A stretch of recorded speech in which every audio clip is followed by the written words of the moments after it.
Hey everybody, welcome back to another episode of Alabama Unfiltered. I'm your host, Jason Will, with the Raise Red Living Blue Network. This podcast is all about keeping them honest. So what we want to do is keep eggheads like Dale Jackson from corrupting the minds of Alabamians, and also our representatives, our elected officials, our journalists, conservative news platforms. Typically, the information they're putting out, you can fact check just about any article that comes out of Yellowhammer or 1819 News and find that it's riddled with inconsistencies, misleading information, unverifiable facts, and that's irresponsible. I would just say the overarching word that we can use to describe Alabama news reporting, whether it is written or broadcast on television or some YouTube channel, is grossly inaccurate. All right, the article that we're looking at today was published by Representative Barry Moore on the Yellowhammer platform on January 27, 2026. U.S. Rep. Barry Moore is touting Trump's America First agenda and just how well it delivered for Alabamians. I would just say this. I think this is a true statement that anytime a politician, especially one that's up for re-election or is seeking higher office, a more prestigious position, if you will, these articles that come from these folks typically read less like journalism and more like campaign slogans and mailers and, just bull, right? So they're just propping themselves up. But what I think that we all need to do is not necessarily be anti-Republican or anti-Trump. This podcast especially is just about being pro-truth. So we just want to go through these articles as they are published and go, all right, Alabama, here's what you should take from this article as truth, and here is what you should question and maybe do some homework on. Go do some research so you can decide for yourself. The first claim in the article is that inflation is down 70%. Okay, 70% from Biden era peaks. He also says that wages are outpacing inflation and everyday costs are falling dramatically. So I did a lot of digging, could not find this 70% number, couldn't find any verifiable proof of that. And I would say that inflation is curbing not based on anything that Trump has done, it's everything the Fed has done. All right, so the Federal Reserve, their rate hikes, all right, so that directly affected the normalization of the global supply chain, energy market stabilization. That's where it's all happening. It just, these articles make it seem like the president with a flip of a switch can turn inflation on or off. And Biden turned it on because he hates Americans and America. Gas prices, flip of a switch. Biden just wanted to jack the prices up. I don't know, make oil companies richer. I don't know what the motive would be for that. But I want you just to hear that inflation is slowing, but that's not a victory lap for the Republicans, much less Barry Moore or Trump, okay? The economy is catching its breath after a crisis, after the COVID pandemic crisis. And I think this is the broader point here that we need to focus on, is that COVID was a global pandemic that affected a global community that had negative impacts on our global economy. It's like when I see things about COVID, it's like COVID, MAGA wants us to believe, I think, that COVID was an isolated incident in America only, or it was true across the globe. It was a disastrous pandemic that we need to be overly cautious of, but in America, it was just a hoax. Okay. All right, let's go on to gas prices. I haven't seen or been able to find any evidence that proves that presidents have the power, the ability to make real impact on things like gas prices. It's a volatile commodity, gas is. Okay. And so it's all about supply and demand. It's all about production. And when supply is normalized, prices fall. That's just how it works. So this is a market like the stock market, right? Where it is affected by things that are sometimes, in a lot of cases, outside of our control, like wars, natural disasters, pandemics, things like that. Grocery prices are falling, according to this article. Specifically, egg prices fallen 31.3%. Have not been able to verify that from any independent government data source. That number, 31.3%. Have egg prices fallen? Yeah. Okay, so let's just say they're fallen. Let's not pull numbers out of our butt to mislead Alabamians or American citizens for that matter. All right. What else do we need to talk about? Egg prices spiked. Why did egg prices spike? Did Biden make egg prices spike? No. Egg prices spiked due to the avian flu and supply disruptions. Not Biden. The avian flu.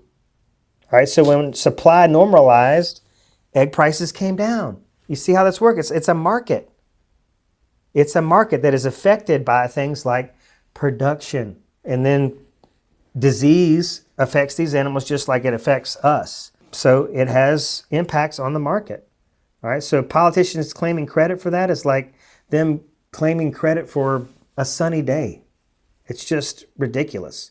All right. So let's talk about wages. I think this is a big one. The article suggests that workers are seeing meaningful, real wage growth in the state of Alabama. Some wage gains exist, but Alabama, let's go through this. Alabama continues to rank near the bottom nationally in median wages, worker protections, and healthcare access.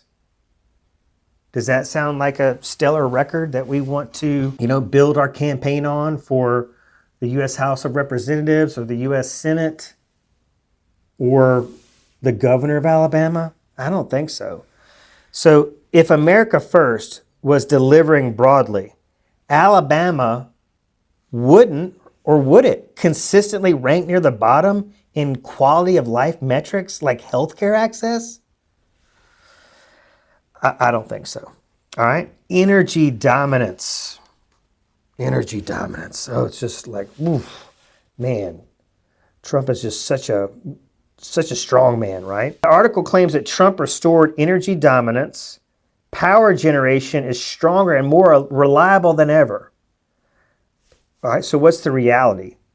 The reality is that the U.S. oil and gas production was already trending upward for over a decade across multiple administrations. Alabama's grid vulnerability stemmed from aging infrastructure, not whichever party's in control of Congress.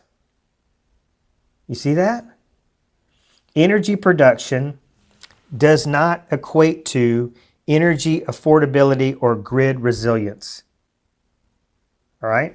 The article confuses production volume with a consumer benefit. Producing more energy does not help families if their power bills keep climbing. This is the problem that Biden had. This is the problem that Trump now has, is trying to tell people, and Barry Moore is not learning from history. He's trying to tell people, he's trying to tell Alabamians that everything's great, and everything is not great. Inflation is curbing. Some prices at the grocery store are correcting, but it ain't great. Gas prices are getting better. They were touting mortgage rates a second ago until Trump stirred up all that Greenland hornet's nest. And then the rates, are on like a 3-week high right now. Whew. All right. So next thing we're going to get to here is border and immigration claims. I want to warn you ahead of time, this is the most misleading section in the article because the article claims that the border is finally secure. There have been 0 releases. We're going to unpack what that means. And that 2.6 million illegals have left the country, and encounters, I guess this is Border Patrol encounters with illegal immigrants, is down 95%. So let's dive into what the reality is. So point number 1, 0 releases. This refers to specific Border Patrol releases, not total immigration processing. Encounters, well, those fluctuate due to seasonality, policy changes, and asylum rules, not just, tough enforcement at the border. There is no verifiable data supporting that 2.6 million criminals have left the country. And there's been a lot of reporting about ICE fudging these numbers. And Kristi Noem's been caught lying in congressional hearings. So, how can you, as an elected official serving the constituents of Alabama, trust data that comes out of the administration, much less Kristi Noem? I don't know. Where'd you get this, Barry? Because I wasn't able to find it. The article conflates encounters, apprehensions, removals, and voluntary returns. So it's very confusing, and maybe that's the point. It's just to get you just like not understanding what releases means versus crossings, and encounters versus apprehensions, and just focus on, well, gosh, they've closed the border and they've kicked out 2.6 million criminal illegals. So mixing categories, this is key, I think, okay? When we conflate all these terms, that's how propaganda gains traction in people's minds, right? And really, I think it's fair to say, I mean, if you're pulling a number like 2.6 million out of your butt, that's propaganda. And that's disqualifying, in my opinion. If you're gonna lie to the Alabamians who are your constituents, you should not get reelected, much less elected to a higher office. Not my opinion. If you have a mash of 5 different statistics together, that's not reporting. That's marketing a campaign slogans that don't exist. Okay. All right. Deregulation and savings claims. The article claims that $211.8 billion has been saved through deregulation. All right. So what's the reality? These are projected savings, not audited results. So the article says that $211.8 billion has already been saved. What I have found through fact checking is this is projected savings, not recorded savings. Deregulation often shifts costs from corporations to consumers, states, and workers. All right? Fewer regulations does not equal cheaper living for working families. You hear that? So cutting safeguards is easy. Paying for the consequences comes later. And oh, guess what? Who's on the hook for those consequences? You're feeling it at home.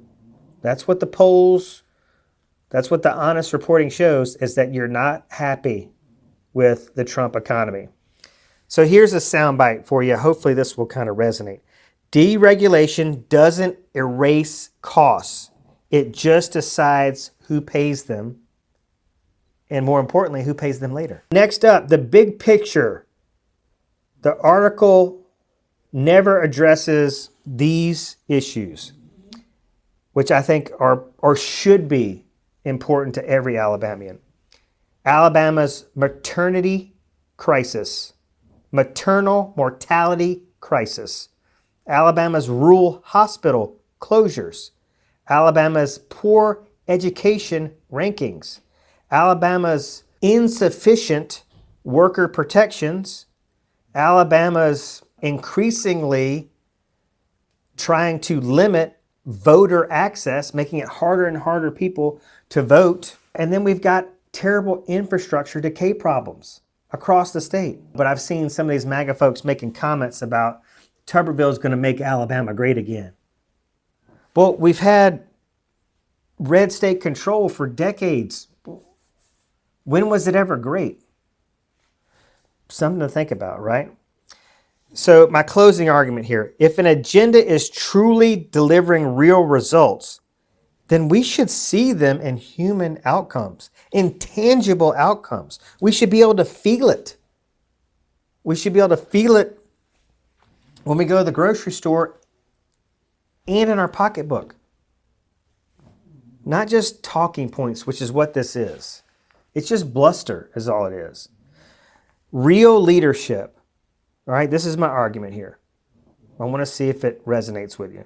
Real leadership isn't measured by press releases, especially when we find all these inconsistencies, misleading statements, and unverifiable data. Real leadership isn't measured by press releases. It's measured by whether people's lives are actually better. And in Alabama, too many still aren't. So if you're of affluence, if you're wealthy, you're fine. When your wife gets pregnant, she's going to get excellent care. You've got the health insurance you need. You're not struggling to pay that or having to make a decision of whether you pay your health insurance or your mortgage payment or your grocery bill. All right, how about one more soundbite just for good measure? In addition to Alabamians deserving real leadership, I believe they deserve honest accounting, not partisan applause at talking points that make you look good. Questioning power isn't un-American, y'all. It's not unpatriotic. It's our responsibility. It's the thing we can do because of our Constitution, because of the Bill of Rights, because of our democracy, because of our republic. However you want to classify America, we have always been able to speak up and speak out and hold people accountable no matter where they are, how rich they are, what office they're elected to. And I think this is the whole point of the Trump administration. They want to change that. They want to change who has a say in policy, who says what's right and what's wrong, what's true and what's false. They want to rewrite history. They want to rewrite the Constitution, Second Amendment rights. They want you to do as they say, not as they do. Gun rights are only rights for all Americans in certain categories. So just being American doesn't qualify you for all the protections and rights of the Constitution unless you're white, male, and wealthy. Hey, thanks so much for listening and supporting the show. Give us a rating. That's so huge. I would certainly appreciate it. And share this podcast with anybody you know that is being brainwashed by this deluge of misleading, inaccurate, unverifiable reporting. Hey, I'm your host, Jason Will. Thanks so much for joining us. We'll be back soon with another episode.